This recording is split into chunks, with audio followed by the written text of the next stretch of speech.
KHOU 11 newsroom. We are preparing to hear from Harris County Sheriff Ed Gonzalez, who begins his confirmation hearings in the U.S. Senate today. That process begins this morning. President Biden tapped Gonzalez to run U.S. Immigrations and Customs Enforcement. And that hearing, you're looking at a live feed of it right now. That is the hearing that's ongoing. We're not going to hear from Gonzalez. Right now, they are interviewing Robert Santos, who is President Biden's pick to run the U.S. Census Bureau. But later today, Gonzalez is slated to testify before the Senate Homeland Security and Governmental Affairs Committee. This is going to be the first time lawmakers get to question him about his experience and his planned approach as the head of ICE. Republicans are expected to attack the Biden administration and Sheriff Gonzalez over what they say is a lack of immigration policy. Anna Ruiz spoke to KHOU 11 political analyst Bob Stein last week to ask about the tough task ahead for Gonzalez. He is to articulate and implement the Biden immigration policy. Problem is, we don't know what that is. Stein says because the Biden administration has not set a clear message on their immigration policy during the confirmation hearing, Republicans will use that to their advantage. And you know that the Republicans are loaded for bear. I hope that's not a bad choice of words, but they're out for hunting, and they're out to make Ed an example of a disorganized, confused, if not duplicitous, immigration policy. Stein believes they will also come after Ed Gonzalez himself. Gonzalez publicly criticized immigration policies. In 2019, he even tweeted out he did not support ICE raids. And he even spoke out against SB 4, which allowed law enforcement officers to ask for detainees' legal status and to collaborate with immigration officers. All of this will resurface next week. How can you be the ICE director if you wouldn't uphold the law and make referrals to ICE on undocumented aliens? This is going to be what we call the paradox. Bottom line, the confirmation hearing won't be an easy one, but all eyes will be on Gonzalez to provide hints of what the immigration policy will be for the Biden administration. It's Ed's answers, and again, the administration's answers, that I think will tell us a lot. And going into the 22 midterm elections, this is an important issue. And even though he doesn't have the gig yet, local immigration advocates are hopeful Gonzalez is confirmed, and they want to continue working with him. We hope to continue this dialogue now that he's going to be in this new national level to figure out and to provide guidance as to how we can improve the department. That was Anna Ruiz reporting. Now, during his time as sheriff, you heard Stein talk about how Gonzalez has distanced the office from ICE. Back in 2017, he opted out of a voluntary program that allowed the agency to look for immigrants in jails. He's also been critical of ICE policies on social media. In 2019, Gonzalez tweeted, "I do not support ICE raids that threaten to deport millions of undocumented immigrants, the vast majority of whom do not represent a threat to the U.S. The focus," he wrote, "should always be on clear and immediate safety threats, not others who are not threats." The Harris County Sheriff's Office of Texas does not participate. He went on, diverting valuable law enforcement resources away from public safety threats would drive undocumented families further into the shadows and damage our community safety. It silences witnesses and victims and world further worsen the challenges law enforcement officials face.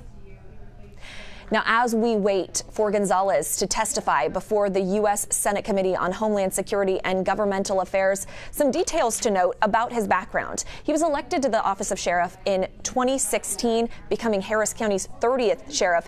This is the largest sheriff's office in the state of Texas and the third largest in the U.S. Immigrants, as you know, account for a large part of the population here in Harris County. Tapped to lead ICE, that is a huge agency by comparison. We're talking about 20,000 employees and an $8 billion budget. How this process works now. There is a committee hearing happening right now, the Homeland Security and Governmental Affairs Committee. Those senators will decide whether they want to move forward with Gonzalez's confirmation. If so, they'll vote and pass it on to the Senate. The Senate would then decide whether he is confirmed for that post to lead ICE. If they do so, if those senators do so, he would be the first Senate-approved director since the Obama administration. Again, that hearing is in progress right now, but senators are currently asking questions of Robert Santos. He is Biden's pick for the U.S. Census Bureau, and we expect to hear from Gonzalez after this. It's the first opportunity for lawmakers to question Gonzalez. No doubt some of those tweets are going to come up for questioning, as well as some of the topics that Bob Stein, our KHOU 11 political analyst, brought up. This is that live hearing now. More about Ed Gonzalez's background. He graduated from the University of Houston with a bachelor degree in criminal justice. He spent 8 years with the Houston Police Department working on the hostage negotiation team, also serving as a homicide investigator.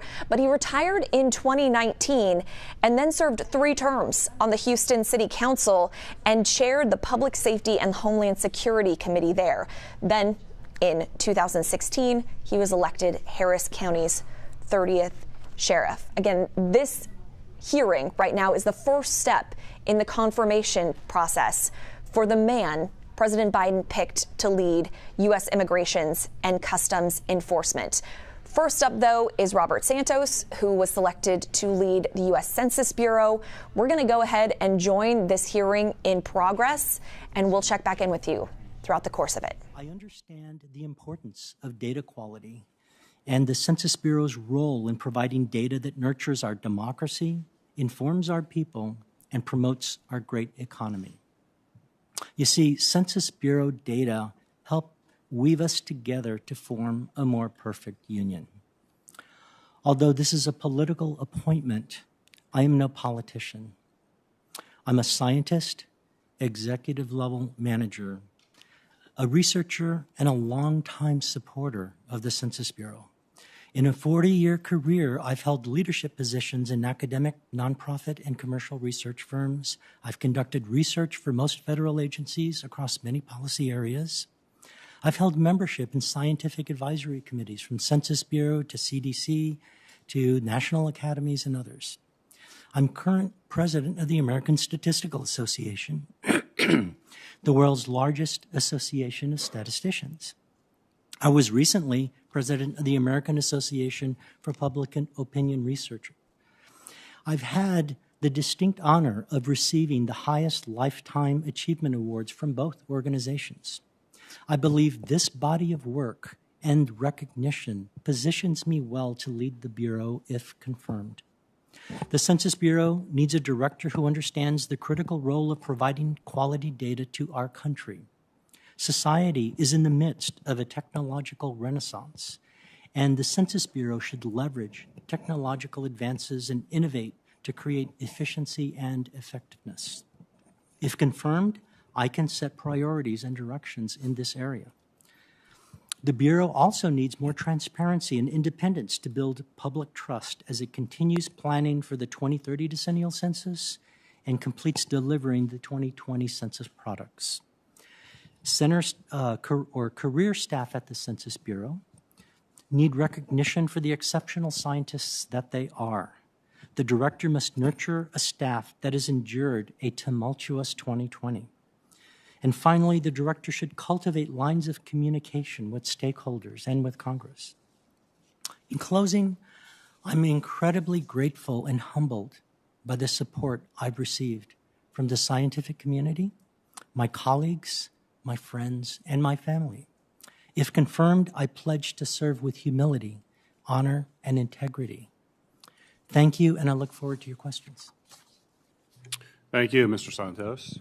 Our next nominee is Sheriff Ed Gonzalez, nominated to be the Assistant Secretary for Immigration and Customs Enforcement at the Department of Homeland Security, more commonly referred to as the Director of ICE. Mr. Gonzalez currently serves as the Sheriff of Harris County, Texas.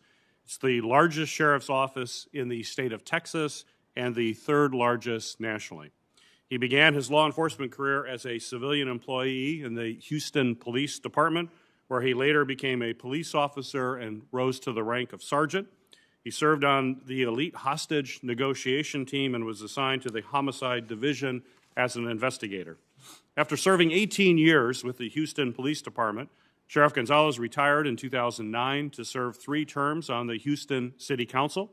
He was elected by his peers in 2010 to serve as Vice Mayor Pro Tem, helping to manage the workforce of the city of Houston. As Sheriff of Harris County and as a City Council member, Gonzalez has spearheaded innovative efforts to expand social services in order to reduce arrest, divert crime, and improve public safety. Welcome, Sheriff Gonzalez. You may proceed with your opening remarks.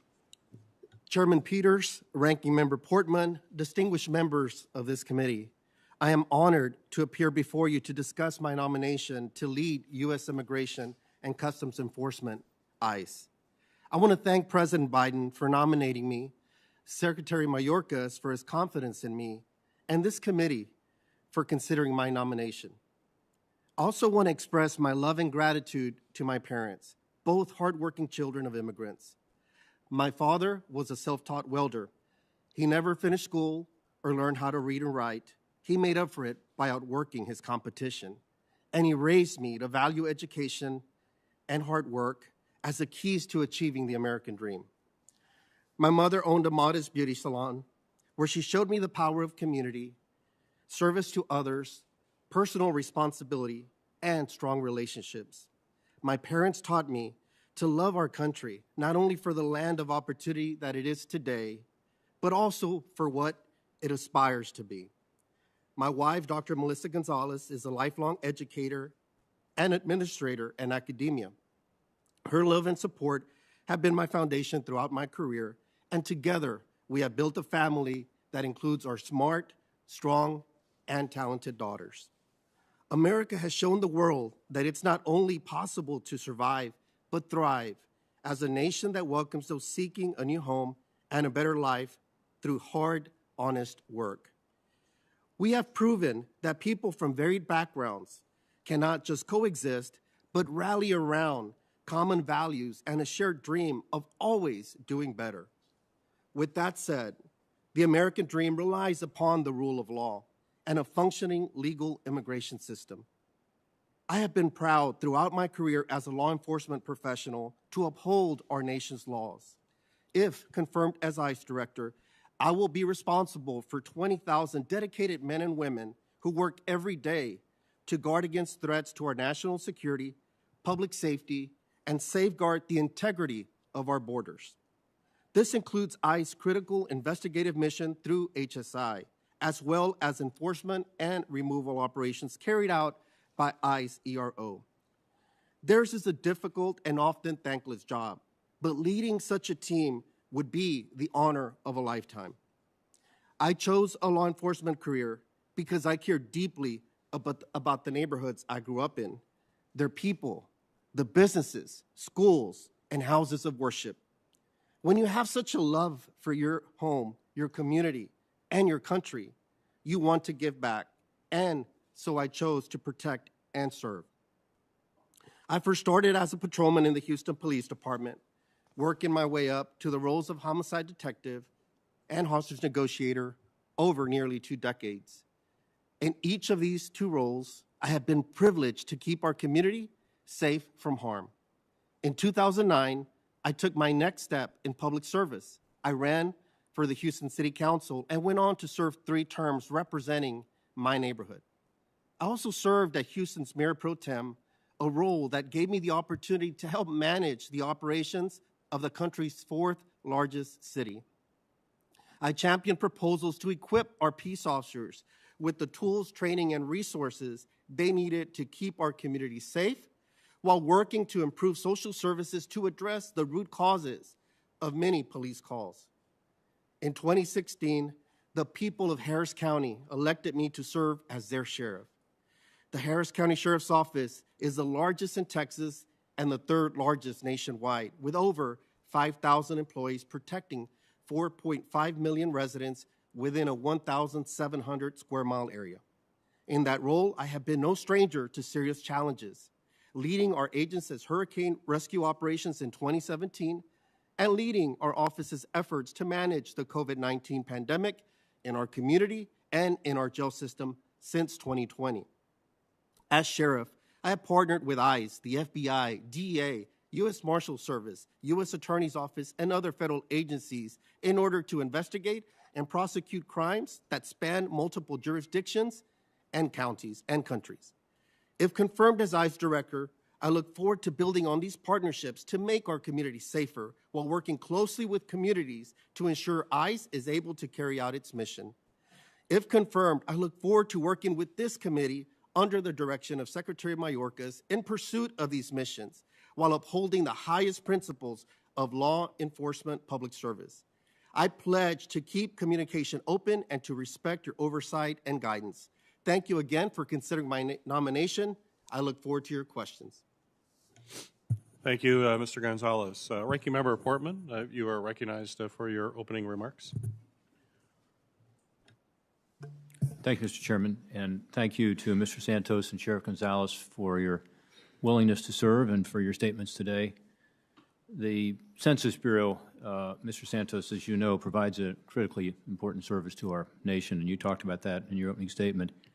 Census data supports activities all around the country. Businesses, nonprofits use census data for planning. State and local governments use census data to make spending decisions. The federal government distributes more than $1 trillion a year based on census data, so we've got to get it right.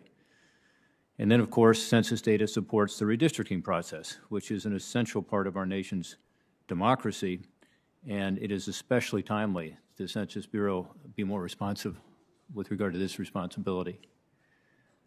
The current delay in providing census data for redistricting has negatively impacted a number of states in this country, and one of them is Ohio, that I represent. We're very concerned about that because we're trying to move forward with the redistricting process, but we need to have the data. I've been assured by the Census Bureau that they have now agreed to provide redistricting data to Ohio by August 16th. We cannot let that date slip.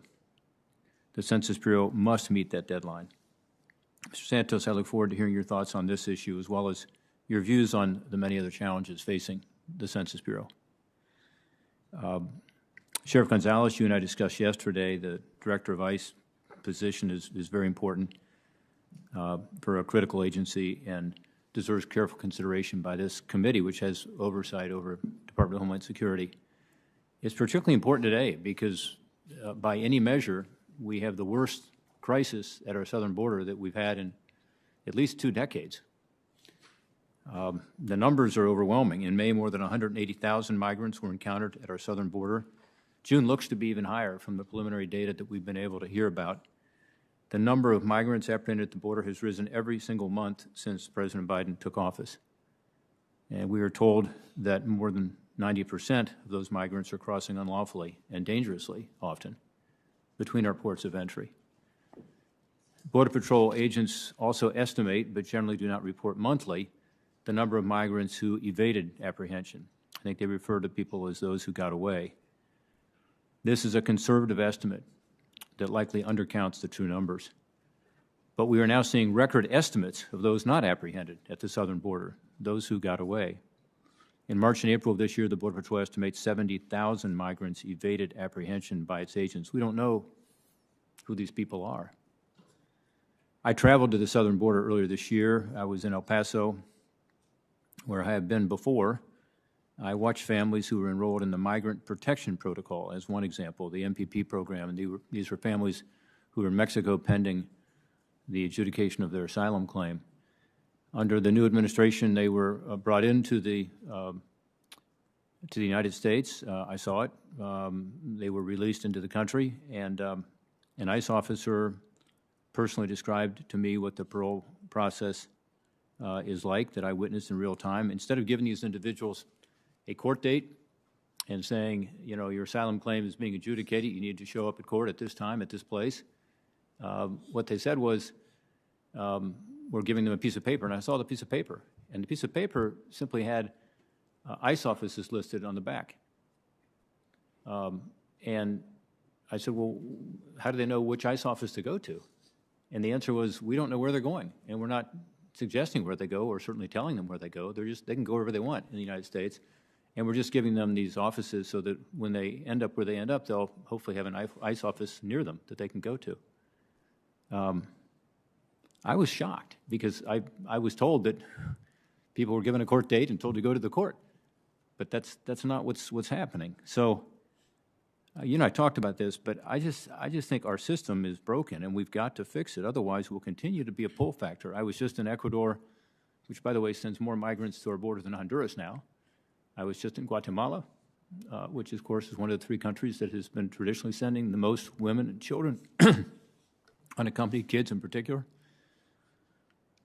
El Salvador, Guatemala, and Honduras. And I heard the same thing, which is the leaders of this country don't want their young people going to the United States. They want them to stay there and build the future of that country.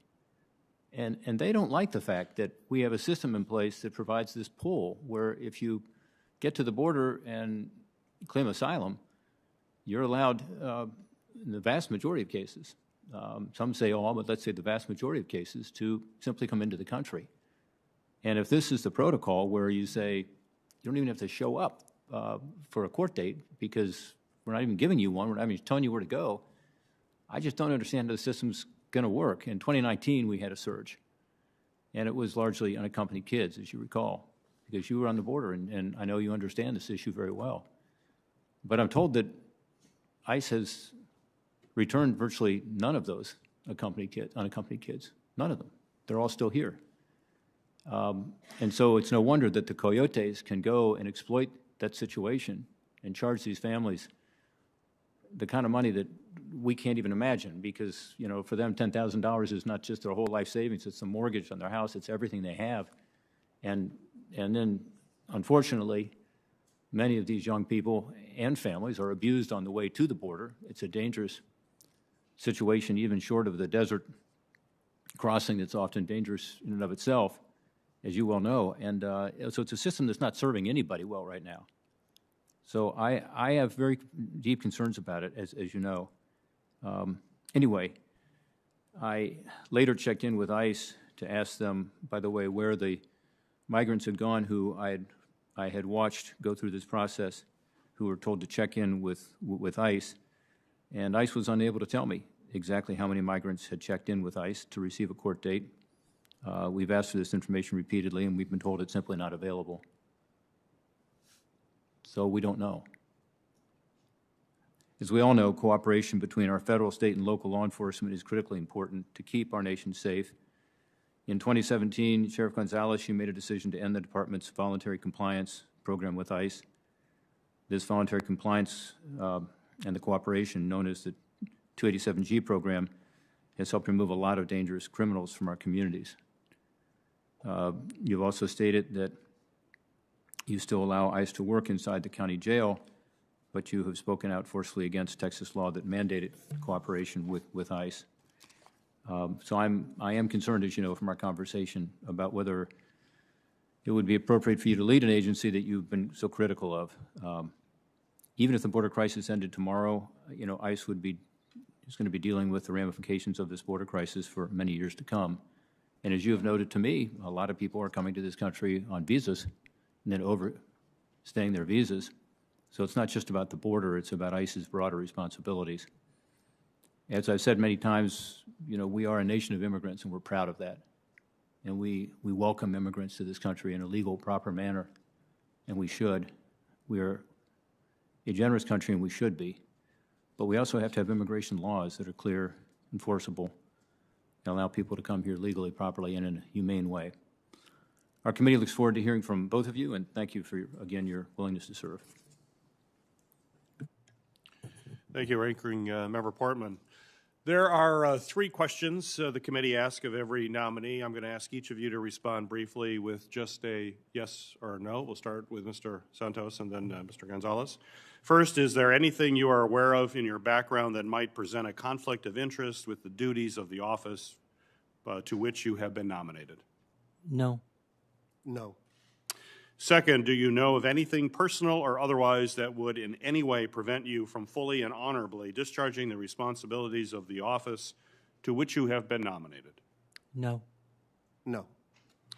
Lastly, do you agree without reservation to comply with any request or summons to appear and testify before any duly constituted committee of Congress if you are confirmed? Yes. Yes. Great, thank you. Sheriff Gonzalez, if confirmed, you will lead a workforce that has suffered from low morale for several years now. More than 20,000 men and women serve throughout ICE, including many who face incredibly dangerous situations as they work each and every day to keep us all safe. Can you briefly discuss your experience involved in improving the morale as to a law enforcement leader through your extensive career in that capacity, and how you plan to engage the ICE workforce if confirmed? Thank you, Mr. Chairman. I have experience in working with large workforces. First, in my role as a city council member and mayor pro tem, we're working alongside the mayor. We oversaw a workforce of more than 20,000 municipal employees in the city of Houston. Now, in my role as Harris County Sheriff, I work with 5,000 outstanding men and women that operate one of the largest jail systems in the country, as well as complex law enforcement operations, including a maritime unit, security in and around the Port of Houston, as well as investigative functions as well. I've always tried to approach any role coming in and working closely with the workforce. I think it's important to make sure that we're working collaboratively. I'm an inclusive leader. I believe in two-way communication. At times, we've been able to engage with our workforce to try to make sure that we're making some decisions that are popular with them, that may improve their work conditions. I care deeply for the team members that work with me. I commonly use that phrase, team member. And so I would use that experience, if confirmed, to be ICE director, to come in, listen, to try to understand the work, understand what's working and where we could make things better. I'm a big believer in continuous improvement, and the morale of the ICE workforce is critical to making sure we successfully accomplish its mission. Thank you. Mr. Santos, the Census Bureau and its workforce have faced many challenges, as you're well aware, in recent years, but particularly in 2020, including planning and executing for significant adjustments to the decennial census operations in light of the COVID-19 pandemic, but also as a result of attempted political influence in the census operations. If confirmed, how do you plan to engage with and support the Census Bureau's career workforce and ensure that its expertise that drives the Bureau's decision-making?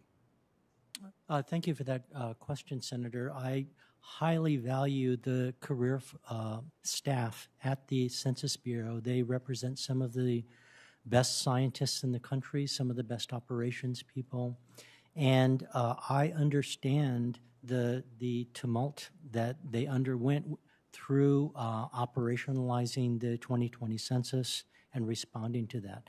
Many of them ended up working 7 days a week, possibly 80-hour weekdays. It's been harrowing, and these staff deserve to be recognized for the job that they did and rewarded for it. So I believe that there are things that can be done to understand the depth of stress that they have undergone through listening sessions, through other types of things, and then proceed to craft, with lessons learned from COVID, a better work environment for them. There are morale issues. We know that. Morale is a symptom. It's not the root cause of a problem. I would like to work with the census career staff and the staff themselves to understand what are the root causes of job satisfaction and job dissatisfaction. What can we do?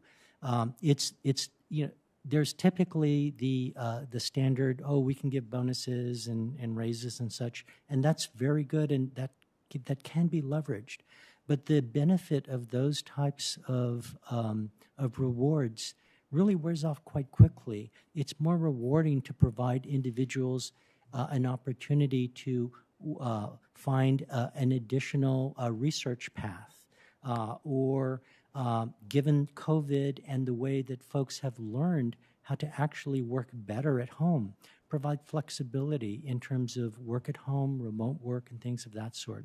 So I would have and work with senior census career staff to avail ourselves of a variety of personnel tools, work with HR to develop some packages and some approaches that, number one, understand the root cause of morale issues, and secondly, find ways to support folks for the long term so that they grow in their careers, they are satisfied, and they benefit the country as we want them to.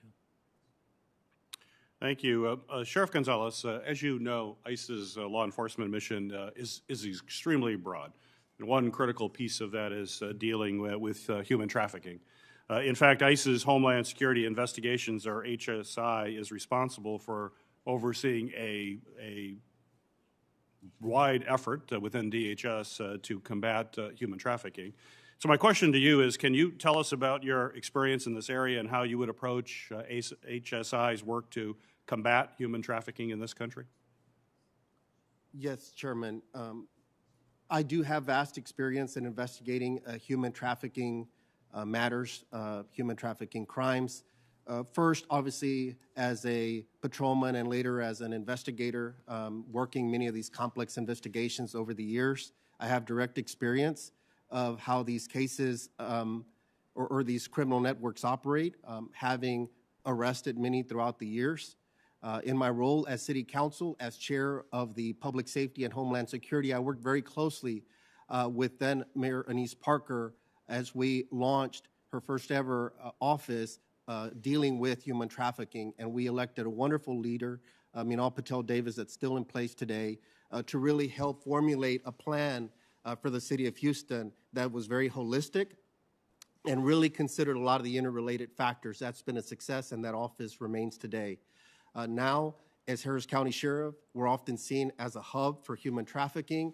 So we place a lot of importance on this, making sure that we're working with the NGOs, that we're working with other law enforcement partners, both local, state, and federal as well, making sure that our enforcement action is not focused on the survivors, but instead on those that seek to take advantage of others. And so we work very closely, also collaboratively as well. We work on task forces with both the local police department, which is HPD, as well as with our district attorney's office with what's referred to as Project 180. And so we work very closely in a number of different angles to be able to tackle this issue. We know it's very complex. It has, these investigations take a long time, but we work very hard to try to dismantle this in our Houston area and region. We also work collaboratively when we do have a major scale event for which Houston is known to make sure that we're also raising awareness in our communities as well. We've also worked closely with hotel operators to make sure that we're educating and raising awareness how many times individuals could be manipulated and what are some of the signs to see. And so we've led a very successful effort, and also commend the men and women of ICE, HSI, that have had great success in this area throughout the years. And I look forward to joining their efforts, learning what's being done and how we can continue to advance their work and use my experience to continue to seek continuous improvement in the area of human trafficking that is critically important, and we must put a stop to it. Thank you, Mr. Gonzalez. Chair recognizes Senator Johnson for your questions. Thank you, Mr. Chairman. Mr. Gonzalez, it's July 15th, and we don't even know what the June apprehension numbers are from DHS, from CBP. It's a little disappointing. I believe DHS is utilizing Title 42, protecting us, our country, from COVID and returning people immediately, but I don't have those numbers either. I don't think we've got them for April, May, or June. So this committee is, to a certain extent, operating in the dark in terms of what is exactly happening. I think my first question for you, I asked this of Secretary Mayorkas. He has not honored his promise, but will you commit to this committee to be transparent and get us this information on a timely basis? Absolutely, Senator Johnson. You, in your role here, Congress, and in your role here in this committee, provides a very critical oversight. If confirmed, I will make sure that we're working in a timely manner, providing you with the necessary information. It's important for you to be able to. Okay, I'll hold you to that commitment. Now, I think the next point is, I don't believe we have any idea where the people that are being processed and dispersed. And let's face it, when the administration says they're fixing this problem, all they're doing is they're getting more efficient at processing and dispersing people to all points in America. And I don't think anybody knows where they're going. As Senator Portman was talking about, they get a list of ICE officers because they don't know where they're going.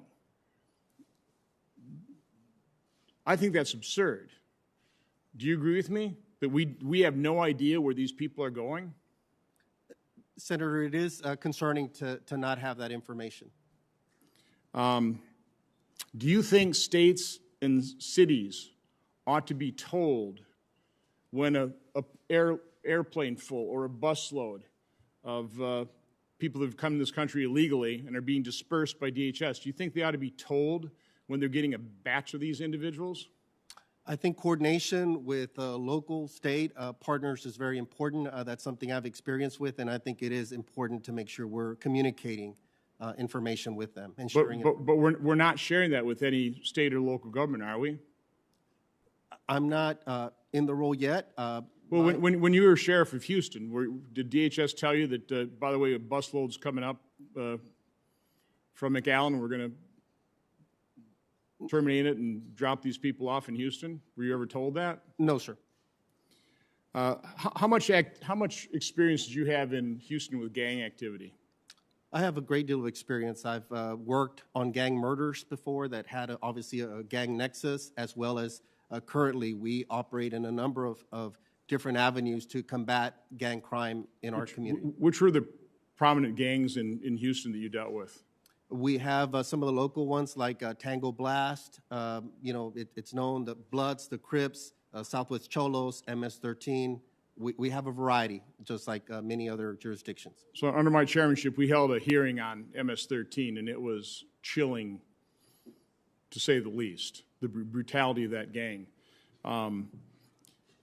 When we are apprehending 6,000 people a day, overwhelming CBP, that's opening up corridors for drugs, for gang members, for very unsavory individuals to, the gotaways. There's 6,000 apprehended, 1,000 known gotaways. We have no idea how many unknown gotaways. This is way more than a crisis, and it's continuing, by the way.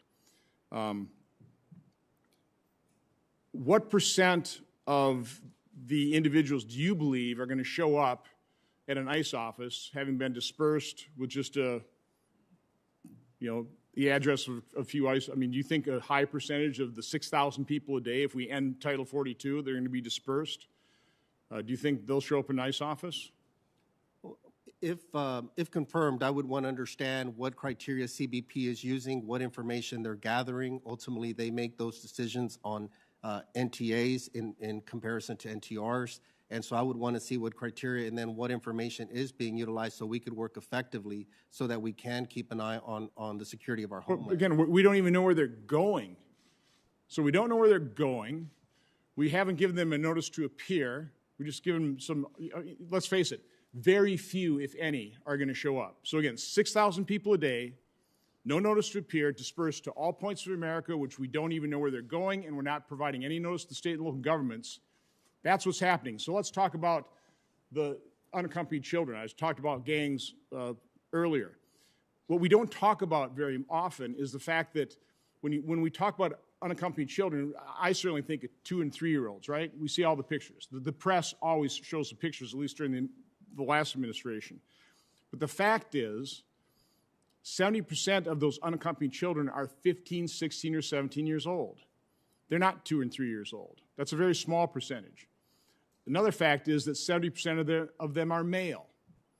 So having experience with gangs, wouldn't you say a 15, 16, 17-year-old immigrant male would certainly fit the profile of somebody who might be in a gang or be recruited by a gang or be used by the drug traffickers to traffic their drugs, right? I mean, don't you find that in law enforcement? It's a minor that's trafficking the drugs because they don't get put away for dozens and dozens of years because they're a minor? Isn't that what's the reality of the situation is with this flood? We are letting in people that are potentially gang members. We are letting people that are going to be trafficking drugs or human trafficking. Isn't that your experience as Houston's sheriff? I'm always mindful of not profiling and developing any stereotypes in my work, so I try to look at the facts. That's not profiling. No, but I'm saying at the end of the day, they're still teenagers. I know that if they're coming into our country, they're processed through CBP. There's different screenings that are done. And at the end of the day, they're still teens. And I think that HSI is a preeminent law enforcement agency when it comes to investigating how criminal networks are manipulating the immigration system to take advantage of these individuals. And I think it's important that we use our resources to combat and dismantle those criminal networks. Mr. Gonzalez, you are engaging in the same state of denial of reality that is happening under this administration with DHS and Secretary Mayorkas. And if you're denying the problem, we have no chance of fixing it whatsoever. This is a crisis that's not being addressed. It's a tragedy for this nation. Thank you, Mr. Chairman. Thank you, Senator Johnson. Chair recognizes Senator Hawley for your questions. Thank you very much, Mr. Chairman. Congratulations to both the nominees. Thank you for being here. Mr. Gonzalez, I'd like to start with you, if I could, and I'd like to start with a fundamental question that I've asked other nominees who've appeared before this committee. Do you believe that unauthorized entry at our borders should remain a crime? Yes, sir. Here's another fundamental question. Putting aside any resource constraints, whatever they may be, do you think that if an alien enters the country illegally, they should be subject to removal from the United States? Yes. Do you believe that individuals who currently have an order of removal should in fact be removed from the United States? Yes. If an illegal alien enters the country and is then convicted of a crime, do you believe they ought to be subject to removal? Yes. What about illegal aliens who've been convicted of things, let's say, assault, homicide, kidnapping, sex offenses, sexual assault, weapons offenses? Do these illegal aliens, should they be removed from the United States? In my opinion, yes. Good. Well, I'm glad to hear all of that. I'm asking you because according to internal ICE documents that were released as part of a litigation ongoing between the states of Montana and Arizona and the United States, the Biden administration's new limitations on enforcement could result in the release of convicted felons who are already in ICE custody, including 3,300 aliens who've committed assault crimes, 4,000 who've committed drug crimes, and hundreds who have been convicted of sex crimes. Let me just ask you, if you're confirmed to this position, do you plan to facilitate the release of these criminal illegal aliens from ICE custody? Senator, in my view, the current guidance that is being offered would make those a priority. I think those are public safety priorities, and so I would make sure that we're working in accordance with that guidance that does permit for the removal of those individuals as a public safety threat. Well, what the documents show, I mean, again, according to the lawsuit, the documents obtained as part of the lawsuit, is that under the current guidance, these aliens who are currently in ICE custody could well be released. What you're telling me here today, I'm asking you if you'll facilitate the release. I think you're saying no to me, but I just want to be sure about it. Are you saying no, that you will not facilitate the release of aliens who've committed assault crimes, drug crimes, sex crimes? Is that a no? Can you repeat the question? Yeah, will you facilitate the release of aliens who've committed sex crimes, assault crimes, other violent crimes?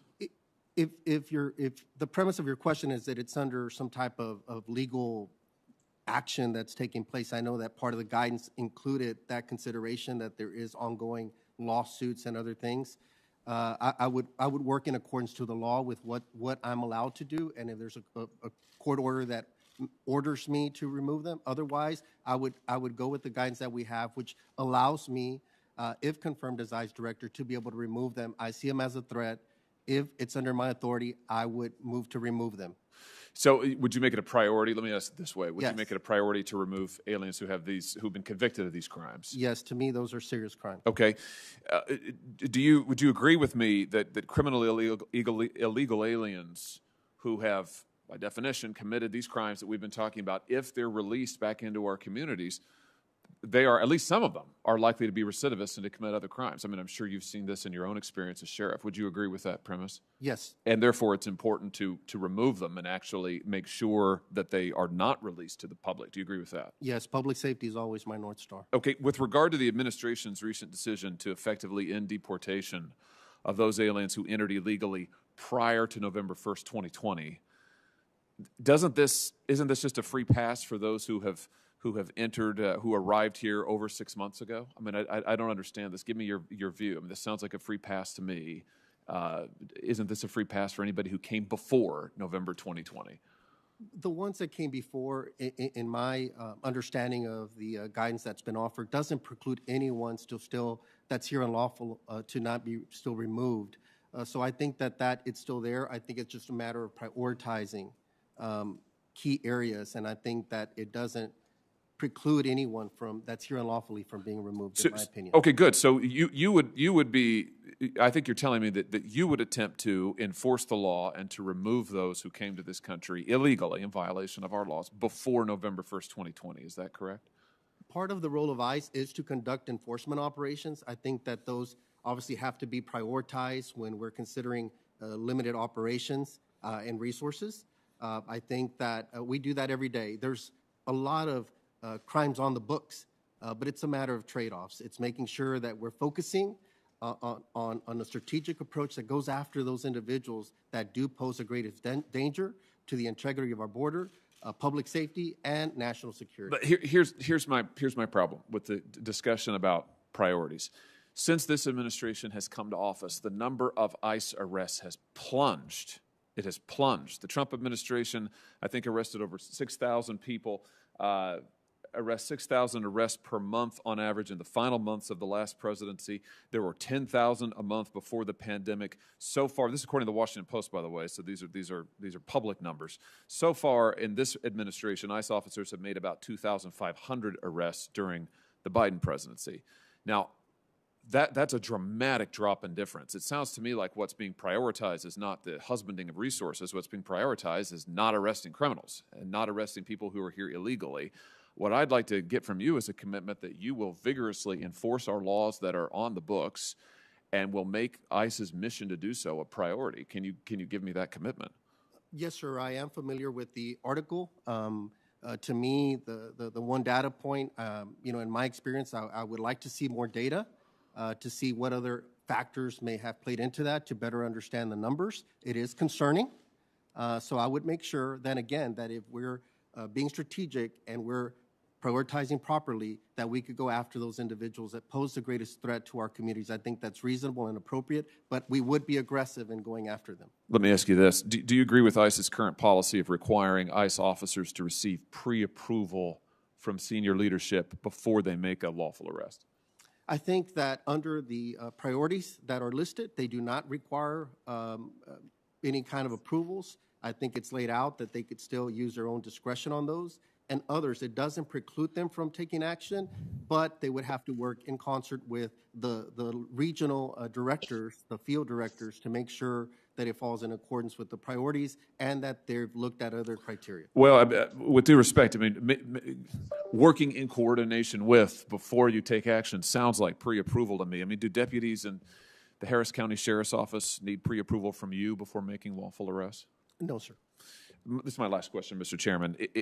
Just let's give an example here. It's my understanding that these restrictions on ICE enforcement removal operations, particularly the pre-approval requirement, is having a significant impact in the field. I've learned that in one instance, ICE officers requested permission to place a detainer on a subject who's been deported 4 times previously, has convictions of evading arrest, escape, domestic violence, and multiple DUIs. This detainer request was denied by ICE senior leadership. This seems crazy to me. The whole procedure seems crazy to me. Does this seem like a reasonable way to proceed to you? Senator, in my opinion, hearing that, it doesn't seem reasonable. If confirmed, I would want to understand better about that case and to understand why the local field directors made the decision to perhaps not pursue enforcement action. So I would like to better understand, and I understand your concern. Well, I appreciate that. I'm over my time. I'll just say in conclusion, Mr. Chairman, that I appreciate your answer, Sheriff. I think they do put you in significant tension with this administration's policies. I'm personally fine with that. I hope that you'll go and enforce the law vigorously. I don't know what the White House will think of your answers, but I'm heartened by what I've heard so far. I'll probably have some additional questions for you for the record. Thank you for your indulgence, Mr. Chairman. Thank you, Senator. Thank you, Senator Hawley. The chair recognizes Senator Carper for your questions.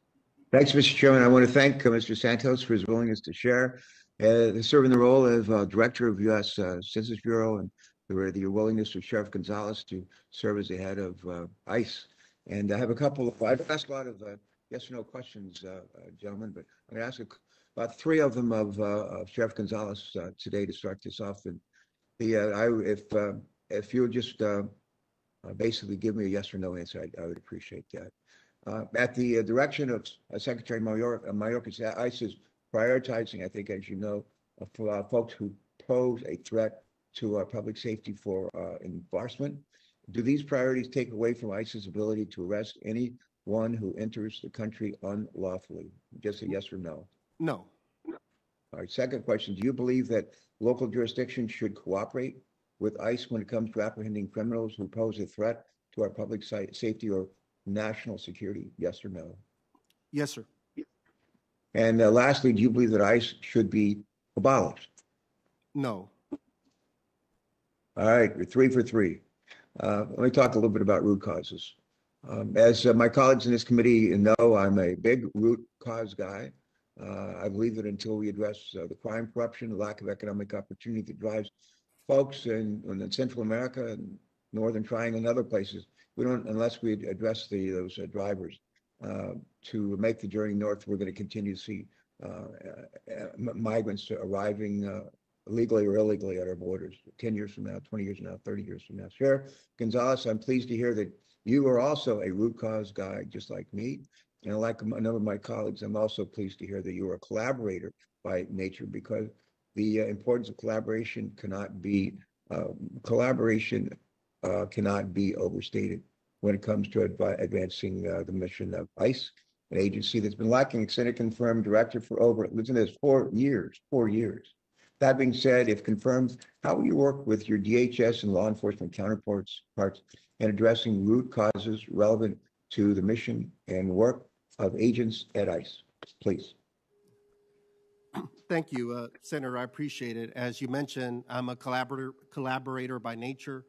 I've learned to expand coordination and collaboration in my roles both on Houston City Council as Mayor Pro Tem, working a diverse group of agencies, as well now as the Harris County Sheriff, both on the law enforcement side, when we're making sure that we're being strategic in our enforcement, that we're protecting our region from harm, as well as developing continuums of care when it comes to dealing with vulnerable populations that have been incarcerated, that are grappling with addiction, mental illness, and other things. I've been able to work very collaboratively with many to do that. I would work closely with the ICE workforce that has that experience in those relationships. I would make sure that I'm working with our sister agencies to make sure that we're fulfilling the mission of protecting our homeland and keeping the integrity of our, maintaining the integrity of our border. So I would make sure that we continue to work with those relationships. I do it now working with HSI, with the U.S. Marshal's Office, the U.S. Attorney's Office, with ICE, with many others. I believe in coordination. I think it's important to fulfilling the mission of ICE, and I would be very committed to continuing that. Good, thanks, thanks so much. Let me change gears and ask a question of Mr. Santos, who's been nominated to be Census Director. Now, Mr. Santos, in I think it was June of 2021, the General Accountability Office, affectionately known as GAO, published a report that found planned innovations implemented during the 2020 census helped the Census Bureau optimize operations and slow the trend of increasingly costly decennial counts.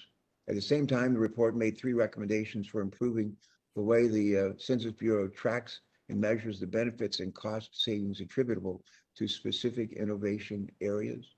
Mr. Santos, can you please take a moment to share how you might work with GAO and their Controller General, Gene Dodaro, to implement open recommendations and other lessons learned from the 2020 census as the Bureau begins to prepare for the 2030 count.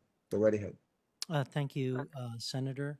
I believe it's important to work with GAO. I believe they are an ally to the Census Bureau in terms of informing them on cost efficiencies and other types of strategies that can be used in terms of creating a more effective and efficient census operation.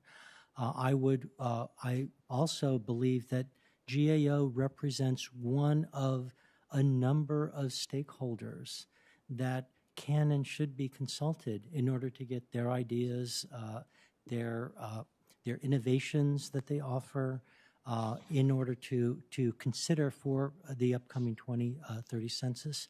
I understand that, and I would feel, if confirmed, that as director, there is an obligation to carefully consider and respond to GAO suggestions on innovation and other types of activities like this. I know that the Census Bureau has, as I've said before, an incredibly talented staff, career staff, and they have been working on innovations. I expect to, if confirmed, work with them to understand the direction that they are currently taking with regard to innovations, and the GAO response will be part of that. Okay, great. Thanks, thanks very much for that response. Question back for Sheriff Gonzalez. Sheriff Gonzalez, can you take this with respect to leadership? I like to say that leadership's single most important ingredient in the success of almost any kind of organization on our planet. Absolutely critical in government and federal government especially. Sheriff Gonzalez, could you take a moment to share with us how your nearly 2 decades of experience in law enforcement has prepared you to take on the role of ICE director after years of vacancies at that agency? Thank you, Senator. I'm very proud of my background. I've worked extremely hard. I'm a very hard worker. I have a strong work ethic. My heart's in the right place. I'm an effective, proven leader that's been able to effectively lead and manage large workforces. I've been able to dismantle drug and crime networks. I've personally worked complex investigations where I've had to go and tell a mother that their son or daughter was killed as a result of gun violence. I've led and oversaw our law enforcement response in our county to an unprecedented event when it was up to her with regards to Hurricane Harvey. I've been battle tested. I've been on the ground. I know how to lead at a high level and effectively lead a large workforce. I've also never forgotten the importance of those frontline team members who are out there doing the heavy lifting each day. So I know how to lead. I know how to be effective. I'm a good listener. I'm a good collaborator. I'm a good steward of taxpayers' resources. I've done it effectively leading a large budget of over $570 million in my years as sheriff, and helping have a hand with the city's budget of nearly $5 billion as well. So I've been proven an effective leader. I'm battle tested. I know how to get done. I also understand when it comes to law enforcement that we could be firm on crime, we could be firm on enforcement, but we don't have to lose our compassion and humanity as well. So I try to be a leader that approaches things from a thoughtful manner that looks for results. Great comments. Thank you for those, and thanks again for your willingness to serve. Thank you. Thank you, Senator Carper. Ranking Member Portman, you're recognized for your questions. Thank you, Mr. Chairman, and thanks for allowing me to defer so some of my colleagues could get their questions in. Ohio, Mr. Santos is working on redistricting, as you know, incredibly important. I mean, there are people who are thinking of running for office, but they don't know what the districts look like because we can't get the data from the Census Bureau. And it's been a disaster in Ohio, and I'm sure other states feel the same. We have a commission now, and that commission has a deadline of maps being due for the legislative districts on September 1st, and then for congressional districts, the maps plans are due on September 30th. And with no other options, I supported Attorney General Yost's lawsuit against the Census Bureau to get the data, because without the data, we can't draw the lines. And again, literally, people don't know what districts to run in. Constituents don't know what district they're going to be in. And the lawsuit ended up with the Bureau agreeing to provide this data by August 16th. Now remember, I said September 1st is a deadline, so August 16th is not much time to put together the plan, and that date cannot slip. Can I ask you today, if you are confirmed, will you commit today to ensuring that that deadline is met, that we have no further delay in getting the Census Bureau data? Thank you for that question, Senator. I very much sympathize with the concerns of the state of Ohio in advancing democracy with redistricting. I understand the urgency.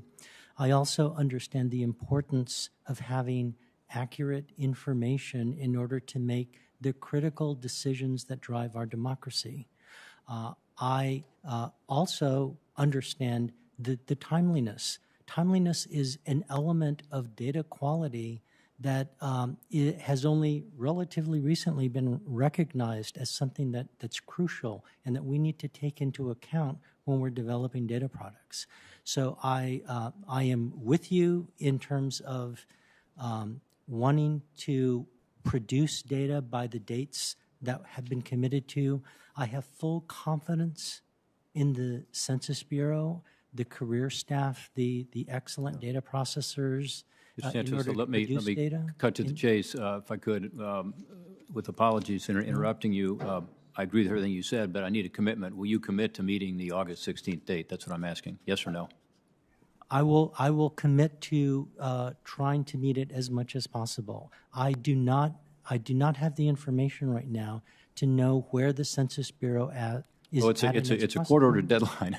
And if we don't have it, we can't do the redistricting. So I wish you would just commit today to adhering to this deadline. I mean, that's the least I think that you should be able to do as a nominee for a bureau that has not provided the data needed for us to, as you say, be sure our democracy can move forward by having redistricting on a timely basis. So I'm disappointed you can't commit to it, but I'll leave it there unless you'd like to commit to it. August 16th, that's all I'm asking. I am confident that the Census Bureau will produce it by August 16th. But you won't make a commitment to getting it done? I do not have the information to make a commitment, and it would be irresponsible. I've just given you the information, which is it's court-ordered, and the agreement is to do it on that date. That is absolutely correct, and I totally understand that. Okay. Sheriff Gonzalez.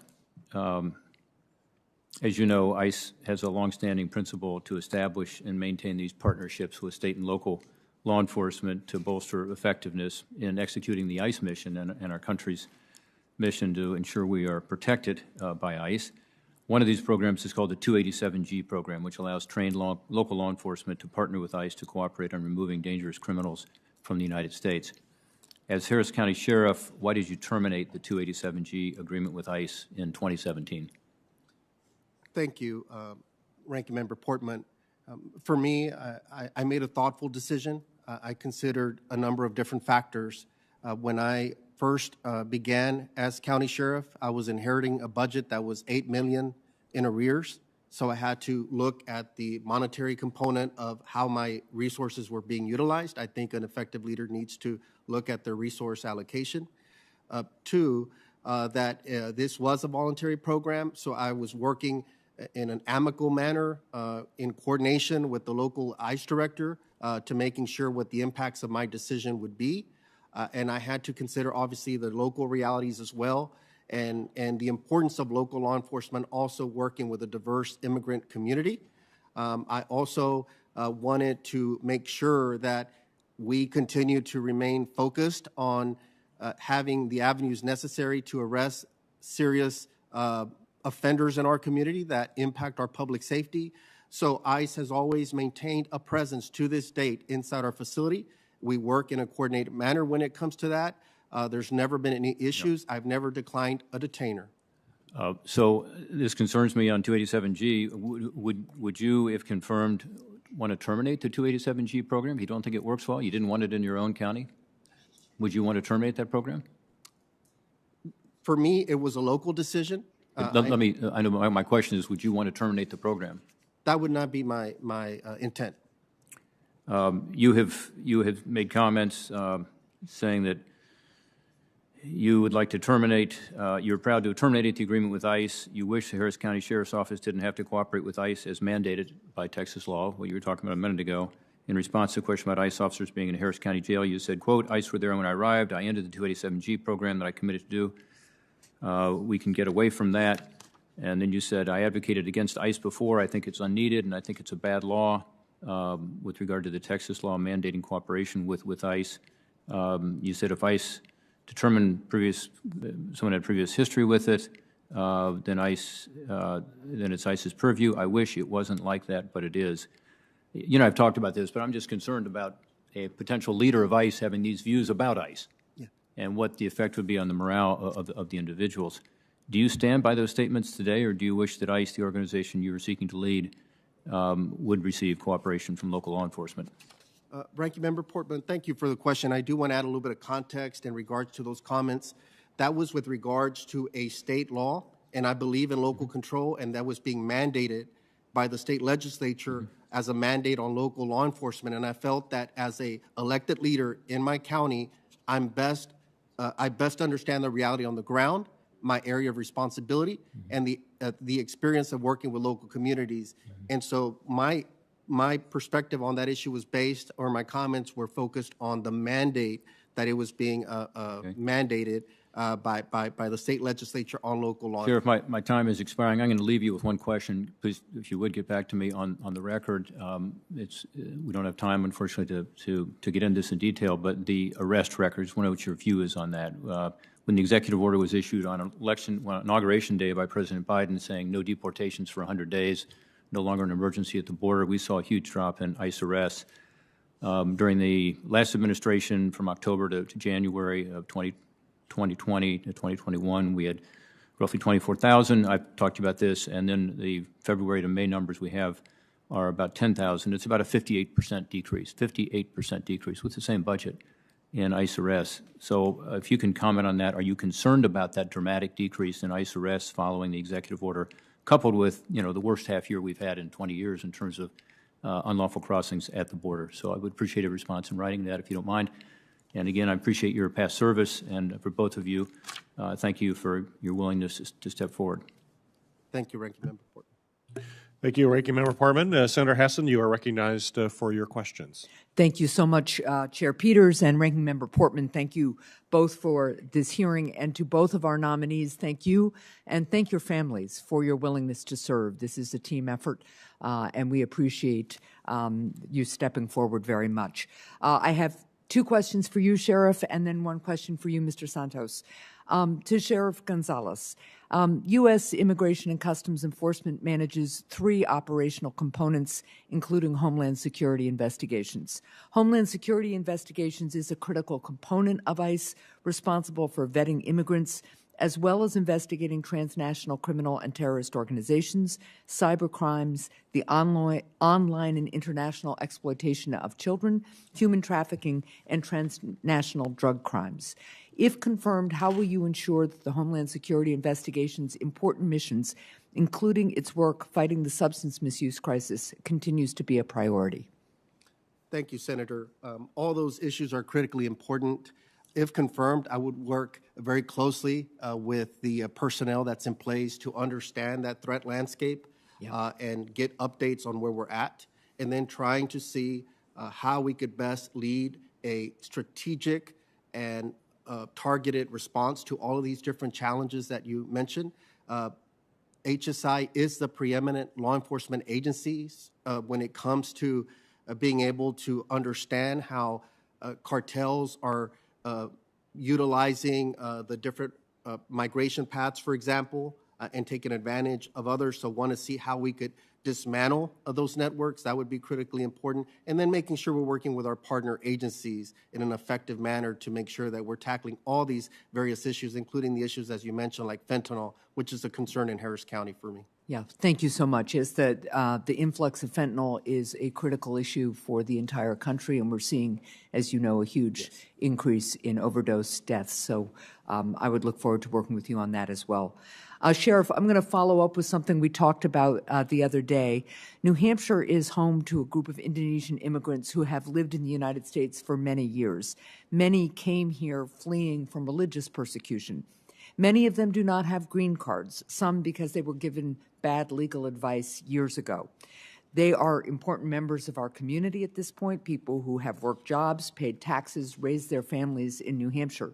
Under the Obama administration, as long as these individuals checked in with ICE authorities regularly and didn't commit any crimes, they were not a priority for detention or removal, and they were provided work permits. However, the previous administration attempted to deport many members of the community. If confirmed, will you commit to looking into this issue and working with my office to protect this community? If confirmed, I look forward to working with you, Senator, on that issue. I think it speaks to some extent about the importance of having a prioritized response. Yeah. That not every situation is the same, Yeah. and that we need some guidance on this. And I think that that's where the prioritization and other factors that may be available would more than happy to work with you on that. I appreciate that very much, and I look forward to doing that. To Mr. Santos, each Congress, the Government Accountability Office, or GAO, issues its high-risk list, which identifies and helps resolve weaknesses in critical federal programs that are at particular risk for mismanagement or waste of taxpayer dollars. One of the critical programs highlighted on this year's high-risk list is the decennial census, which provides, as we've all talked about, critical data to determine congressional representation and to inform the federal government about how best to allocate its resources. Despite the conclusion of the 2020 census just months ago, GAO already anticipates that the next decennial census will face management challenges such as meeting goals and deadlines for testing new data collection technology, recruiting and dispatching thousands of census workers, and evaluating the accuracy of the collected data in a timely way. If confirmed, sir, how will you work to mitigate these management challenges? Thank you for that question, Senator.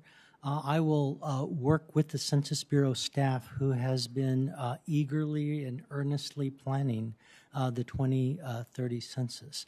I understand but have not been briefed on the plans of further incorporating technology, leveraging the lessons learned from the 2020, which was an extraordinary census in almost any sense of the word because of the pandemic. And it was because it was also, the 2020 census was also the first fully digitized operation. There are a lot of quality indicators that can give clues about efficiencies that heretofore had not been available. So it's critical to take a look at those, to analyze those, and incorporate that. And I can, in my role as director, if confirmed, prioritize those particular areas of research so that we can reveal the nuggets of insights that allow us to create more effective operations.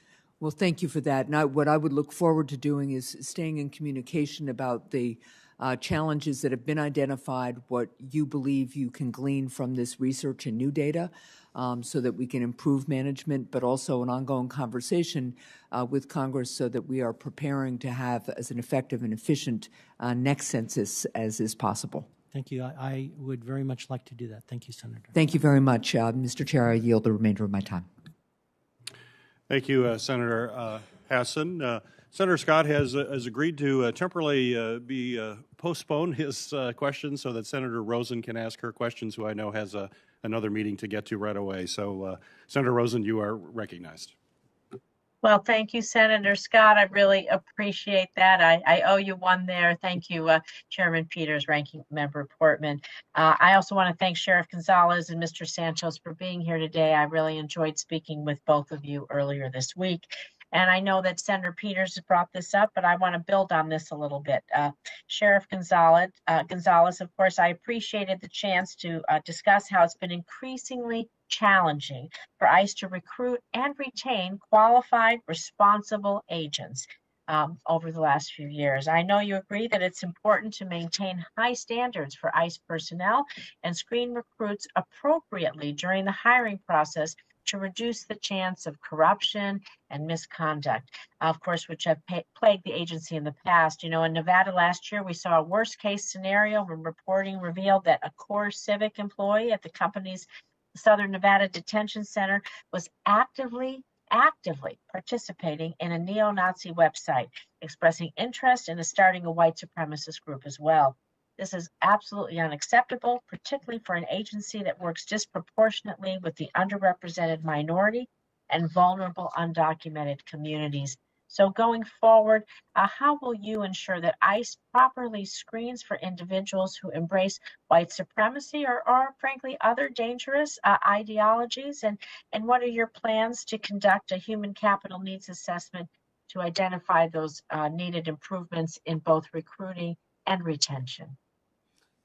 Thank you, Senator. I think obviously maintaining a workforce that has the highest integrity is always critical to make sure that we're maintaining public trust.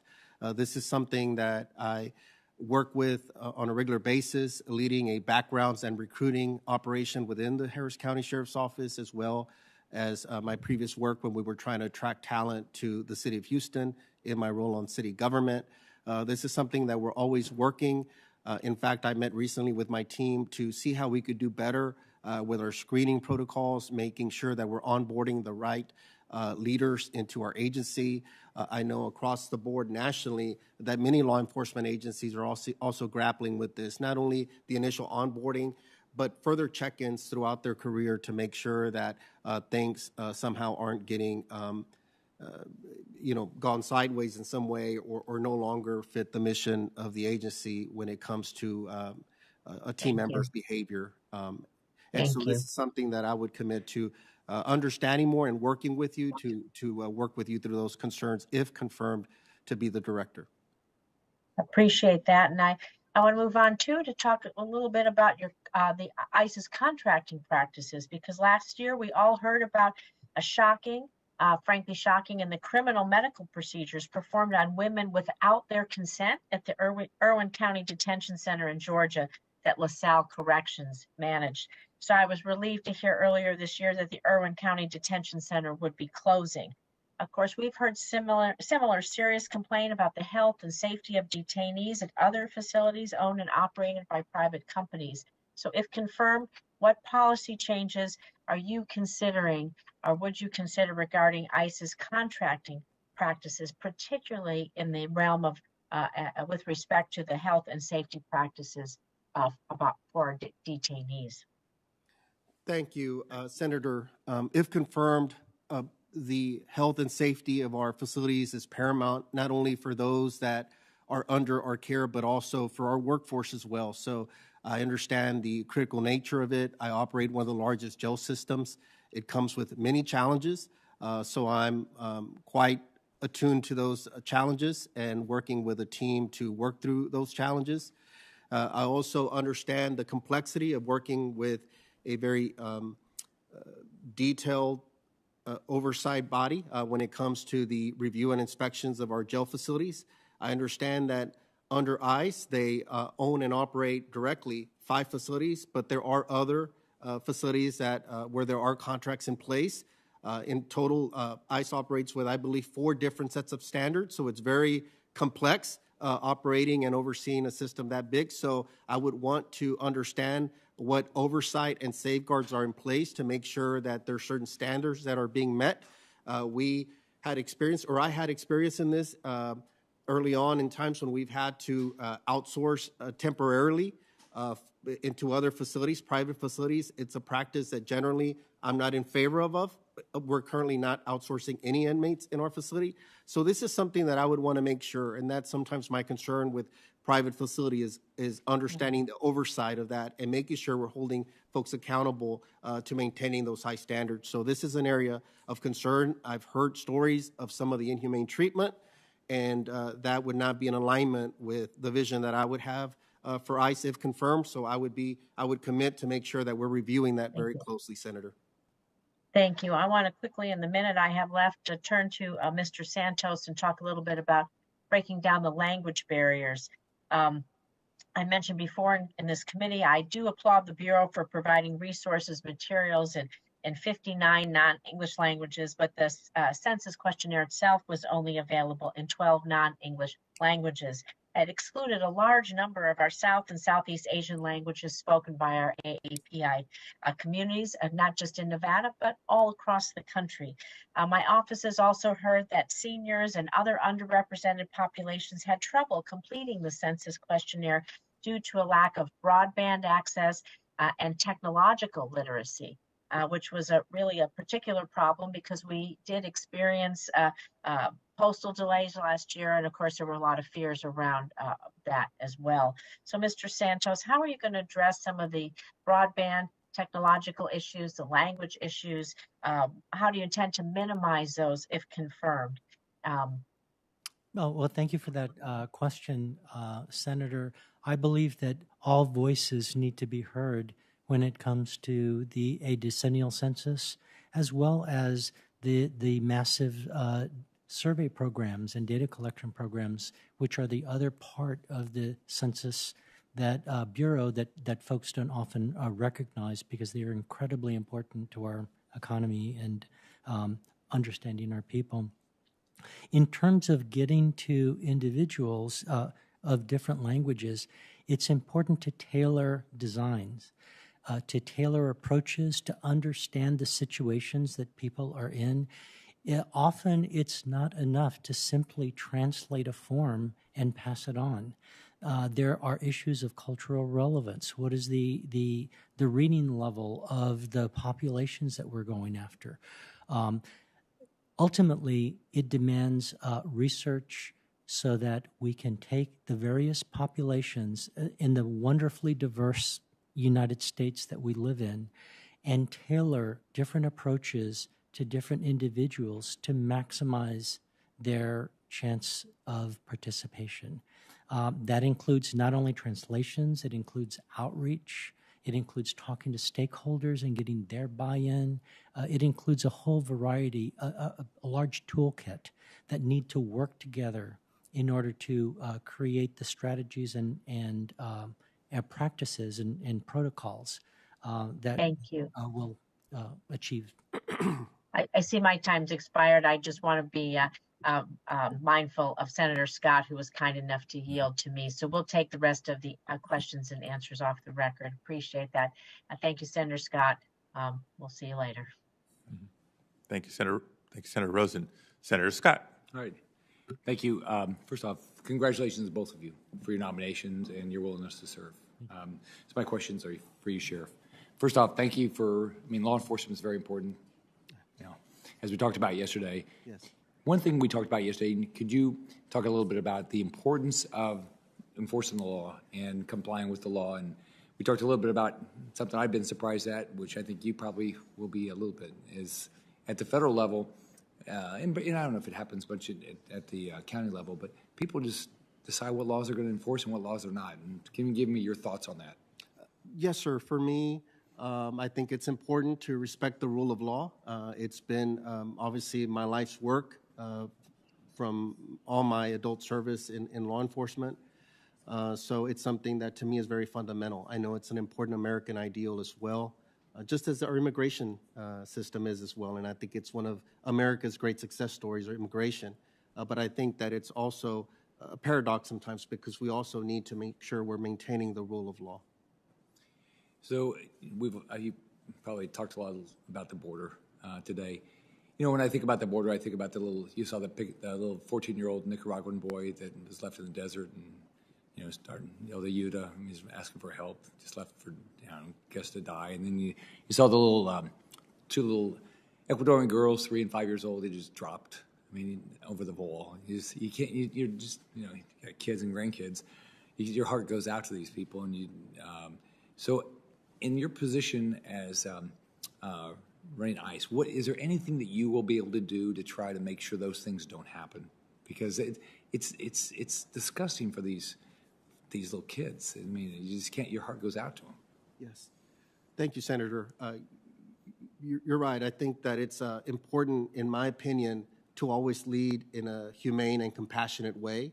That's something that, for me, would be very important, that we look at the systems that ICE operates, whether it be enforcement or whatever interactions we may have, to operate, again, within the rule of law, but also make sure that we're being respectful, that there is an asylum system to the extent where ICE can help deal with some of the backlogs as well, I think would be very important. To the extent where I could help bring some of my perspective of working with local diverse communities. My Houston region is one of the most diverse in the country. Making sure that we are implementing some semblance of looking at circumstances and being open to, like you said, the hardships that sometimes come with these situations as well. So there's all these stories that ICE employees are not allowed to enforce the law. I mean, do you believe that's true, or and what do you think about that? I do not believe it's true. I would want to understand, if confirmed, how they're interpreting guidance. I think there's a lot of latitude at the field office, which I think is smart. I think that many of those decisions should be under the area of responsibility of local officials that better understand the threat landscape in the community, that have those partnerships.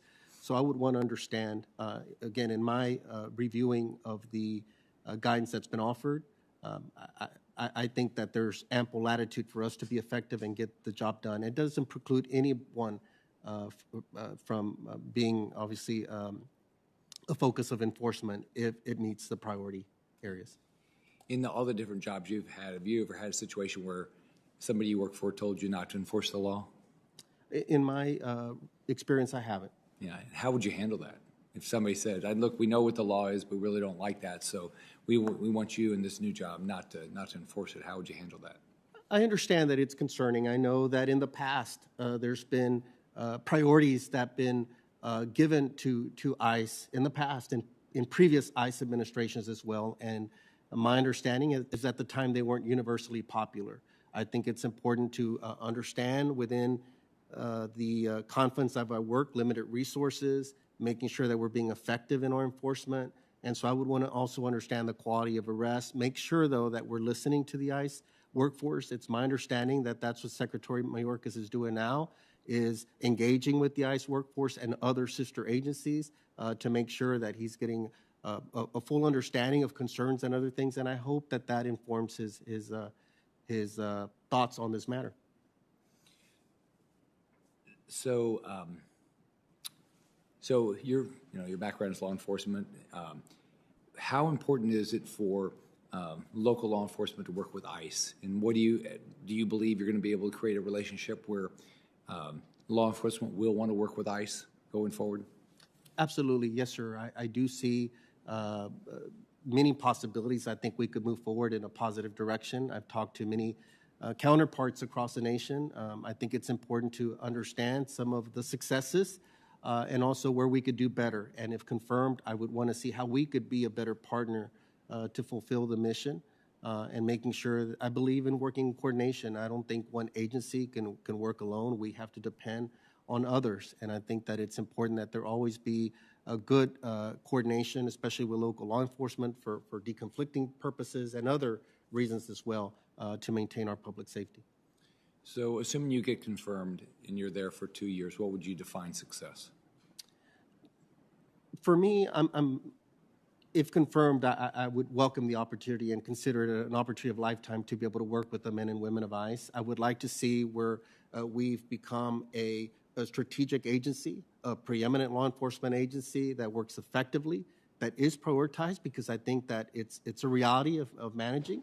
I would want to make sure that we're looking at more expansive data sets. I've heard some data that is often given, but I would like to see to make sure that we're leading an effective agency that is an enforcement agency that both respects the rule of law, that protects my North Star is always public safety. Did we keep our community safe when it comes to these issues? But two, did we create an agency that also engages with the community? Are we engaging with the community better? I think that the work of ICE can be hard to understand, and it's important for us to be engaging with the community. Those would be successes for me. Thanks, Sheriff. Thank you, Senator. Thank you, Senator. Thank you. my opportunity now to ask some questions before calling upon the next senator. My first is for Sheriff Gonzalez. Good morning. Under the Trump administration, there were reports of ICE agents falsely claiming to be police and concealing their true identities to persuade community members to open their doors and allow agents into their homes without judicial warrants. This was found to be a violation of the Fourth Amendment in a class action lawsuit brought last spring in California. In addition, ICE has used unmarked vehicles to pull over people in areas heavily used by farm workers, for example, to increase the number of community arrests, even though they are not authorized to stop people in this manner. So, Sheriff, as someone who's worked in local law enforcement, it's great perspective to bring here. Do you believe ICE officers impersonating local police officers helps or harms public safety? And as a follow-up question to that, what steps would you take, if confirmed, to ensure that ICE officers would not engage in such practices in the future? Thank you, Senator. Well, first, I would want, if confirmed, I would come in to understand what the current protocols are. Obviously, I believe you said there was some maybe legal action that was taken on this matter, so obviously we would want to make sure we're working in accordance with the law. At the same time, I understand from my experience that sometimes we may have to take certain action depending on the individuals that we're having to take action on, where it may merit a different higher threshold in our response. But with that said, I think it always needs to be in the context of proportionality to make sure that we're not unnecessarily scaring communities, with the presence, and that there's not other mitigating factors that we have to consider.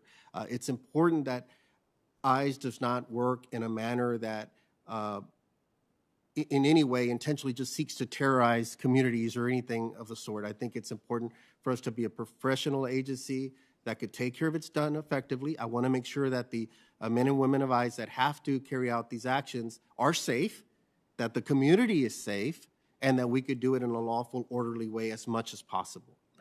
Right. And I appreciate that, and in particular as a follow-up to some of Senator Scott's questioning about the ability for ICE agents to enforce the law. Well, of course, but that's pretty broad. Again, as you can appreciate, you bring the important perspective of local law enforcement has their specific role to play. Federal law enforcement that is there to enforce federal laws plays a different role to play. In unique circumstances, there's some collaboration that may be justifiable or in order, but by and large, it's a very unique mission. And when federal agents are intentionally or otherwise misrepresenting themselves as local law enforcement, I think that does undermine more broader efforts by local law enforcement to build trust and rapport with community members and community leaders. So that's something that, if confirmed, I look forward to working with you to address. My next questions are for Mr. Santos. Much of the attention on the Census Bureau's work is on the decennial census, right? Especially this last year, given all the challenges to the 2020 decennial census. What is less known is that the Census Bureau also conducts a number of other surveys in between the decennial census, including the American Community Survey, known as the ACS, that relies on sampling and data modeling in the years between the decennial censuses. The ACS does ask more detailed questions, more questions and more detailed questions, and new data is released every year on the changing demographics of the United States, including information about housing, income levels, marital status, educational attainment levels, and so much more. This information, coupled with the decennial census, is especially important for local communities and government when crafting policy, making investments, allocating resources and services. Mr. Santos, how can we ensure that the sampling is robust enough so that it accurately represents especially smaller population areas in the United States where there may be a higher need for investments in education, infrastructure, social safety programs, et cetera? Thank you very much for that question. The American community survey is a national treasure because it really does allow us to understand who we are as a nation in our rich diversity and our situation. And what basically, I guess not too many people know this, but the American Community Survey used to be part of the decennial census, but a subsample, so it was captured once a year. By moving it over to a continuous survey, not only do we get through sampling the information, the rich information that we were accustomed to under the decennial census model, but we get it contemporaneously, much more contemporaneously. We can track over time. As part of the design, the statistical sample design of the American Community Survey, there are oversamples, there are deliberate overrepresentations of rural areas, of small towns, etc., that are sprinkled throughout the decade so that we can capture that information accurately and reflect it for the benefit of the public. Great. And one other question. Over the past few years, there's been significant debate about how the race and ethnicity questions is phrased on the census. Many experts claim that those of Hispanic origin are not accurately being counted due to their mixed race status. The census currently asks if an individual is of Hispanic, Latino, or Spanish origin. It then asks for the individual's race, which can be confusing to many Hispanics, who are often from mixed race and ethnic backgrounds. In 2015, the Census Bureau did its own test using a combined race and ethnicity question and found that more individuals identified as Hispanic. However, in order for this question to be put on the census, the Office of Management and Budget would have to change their standard categories. So, Mr. Santos, you've written about this topic and discussed the need for data collection methods to evolve and adapt to ensure everyone is fairly represented. Can you briefly, I know our time is up, but can you briefly tell us how you'll work with OMB to try to establish a combined race and ethnic question for the 2030 census? Yes, I can fully commit to working with OMB on this to the extent that it's possible to use a single race ethnicity question. I would be in favor of that. The census director doesn't have the authority to include any specific questions. It has to abide by OMB, but I can use my own personal perspective as a Latino and use my research experience and my leadership position to work with OMB to make sure that the proper attention is given to that specific issue so that we can see whether or not we can incorporate it into the next decennial. Thank you. Or even the American Community Survey. Thank you. Senator Langford. Thank you, Senator Padilla. Mr. Santos, let me ask you a quick question. I have talked for several years to the census leadership, and they have said every year how hard it is to be able to connect with every American once every 10 years. And I have reminded them there is an agency in the federal government that connects with almost every American every single year, and it's the IRS. The IRS gathers information in April every single year. The Census Bureau gathers information about Americans in April every 10 years. Can you help me understand why the two of them cannot work together once every 10 years? That on a tax form, that as you're submitting your tax information on that every 10-year time period, that the census information could not also be included. So when you turn in your taxes, you also complete your census information. Thank you so much for that question, Senator. And I congratulate you on your long-term continuing efforts to create efficiencies or to find efficiencies like this that we could. It's about an $8 billion difference, the best we can just determine. Yes, absolutely. And I understand that. The good news is that the Census Bureau does cooperate with the IRS and even the Postal Service on the conduct of the 2020 census and has leveraged information and resources from both of those. As far as your particular idea, I think it is worthy of consideration, and if confirmed, I can discuss with the Census Bureau's Let's sit and visit on that as a follow-up on it. Obviously, I know we're getting information to be able to clarify some addresses and other information and to fill information in. I'm talking about completing your form so that we're not having to chase as many people down at this point, and to be able to make it simpler for the American people, that they don't have two different sets of information they need to complete, both from the federal government, both in April. It just makes sense to be able to put those two together. And so let's definitely follow up. There are some legislative issues I'm sure we'll have to be able to clarify. Let's work on those together. If we don't plan for it now, we'll have another $8 billion inefficiency 10 years from now that we can and should avoid on that. So thank you. I look forward to getting a chance to follow up on this.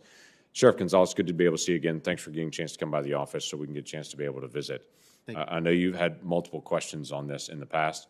We also understand you are not currently at ICE, and we understand that. There are some policies that are currently happening at ICE that you are not responsible for, but you're walking into a situation. So let me ask just a couple of questions. Have you visited with the National ICE Council, any of the leadership there, or will you commit to get a chance to be able to sit and hear from them so you'll get feedback from the field of what's occurring? Senator, I have not met with them. If confirmed, I would look forward to working with them. Be great. Obviously, they can give you some face-to-face stories of what's actually happening in the field right now that I think would be very helpful. So I'm going to give you a situation and then tell you where our frustration is coming from. This is a story that came out. Person was arrested for sexual battery against a child. ICE officers requested permission of management to make an arrest, but management denied the officer's request, even though this was sexual battery against a child. Second story. This was a person that had been deported 2 times previously. Person had a pending local charge for distribution of heroin, 2 counts of aggravated assault, endangerment of a child, endangerment of an elder adult, failure to stop at a command of police. The person appeared at a designation with a 1/4 pound of heroin and attempted to sell to an undercover police officer. Realized what was happening. He attempted to ram the police vehicle with his car and almost hit the undercover officer that he knew was an officer.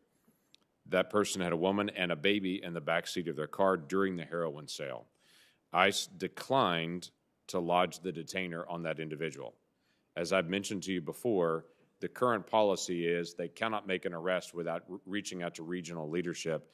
This was one of those situations where they requested of regional leadership and were denied the ability to be able to make those arrests in both those: sexual battery against a child, assault on a police officer, and distribution of heroin. What do you think about those? I know you haven't seen the full case on this, but those don't look hard and complicated to me, why we shouldn't put a detainer there or start the process. Senator, for me, those fact patterns are concerning.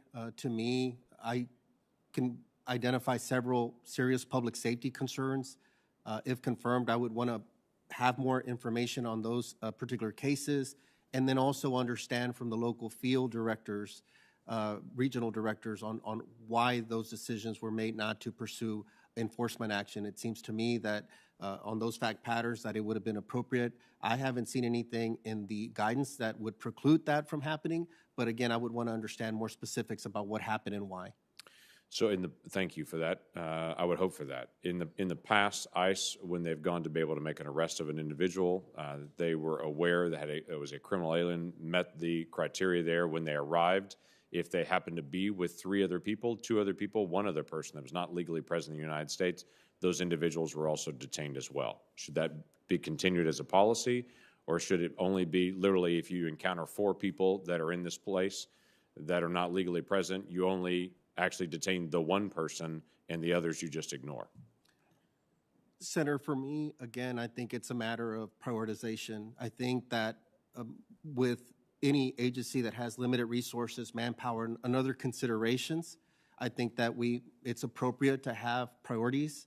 I think we could always assess if those are effective. It doesn't preclude any of the others from still being potentially up for enforcement removal. But again, I think that I would trust that our personnel on the field could make those judgment decisions, look at the totality of circumstances, and see if it's a good use of resources, because it is a matter of trade-off. If we are pursuing multiple individuals in the scenario that you gave, then there's others that perhaps we're not focusing on. So I think that we should be strategic and smart in our enforcement effort. I understand. Last May, because we've not been able to get from ICE the statistics for June, we have 6,000 ICE agents in the field, and they did 3,000 deportations in a month. It is a record low for them.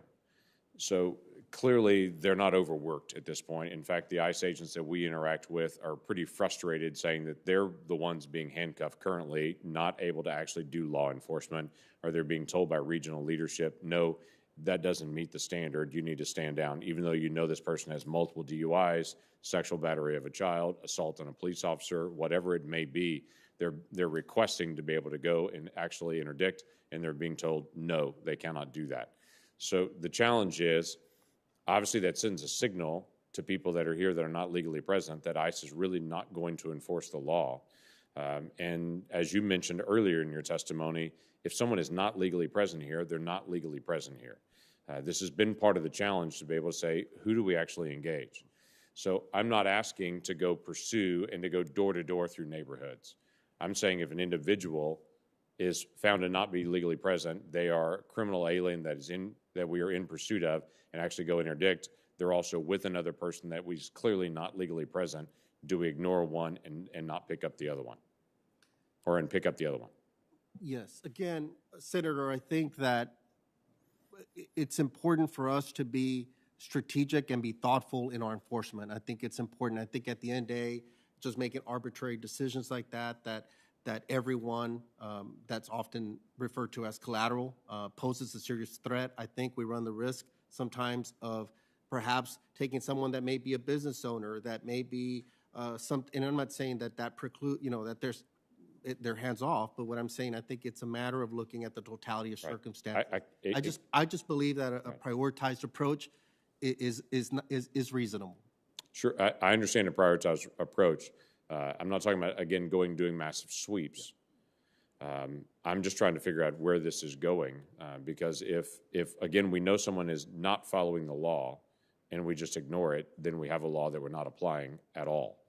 And that's obviously, what that does. That leads to more criminal activity as you go, and trying to be able to figure out how to be able to interdict that in the future. Okay, we'll continue to be able to follow up. Thank you, Sheriff. Thank you, Senator. Thank you, Senator Langford. Well, Mr. Santos, Mr. Gonzalez, again, I'd like to congratulate you on your nomination for these incredibly important positions, and also to thank you for your willingness to take on these roles. These are both challenging roles, and we expect the men and women who serve in this capacity to do work for the entire country. So we appreciate your willingness to do that.